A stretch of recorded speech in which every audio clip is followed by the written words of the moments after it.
Edini nasvet, ki bi jim jaz upal dati, je, da naj čim več berejo, ker s tem se ti nekako besedni zaklad pa miselni zaklad širita in brez tega jaz si ne znam predstavljati, da bi lahko bil pisatelj, ne. Drugih nasvetov bi se pa vzdržal, ker vsak je vesolje zase, vsak avtor, ne.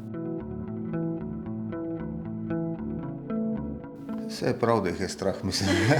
Pač strah je neko nujno zlo za to, da ne daš tiste prve stvari, ki si jo rodil, ne. In je fajn, da si ti že tisti, ki to pogleda, ne. Jaz sem dal zelo dolgo obdobje novinarstva, ke se s tem nenehno soočaš, s temi strahovi, kaj bojo pač drugi rekli na tvoje pisanje in si s tem nekako izostriš tovrstni okus, ne. Tako da jaz mislim, da je to ena od poti, pač, da si najprej prisiljen pisati kot novinar in kasneje greš v pisateljevanje, ni pa to seveda nujno, ne.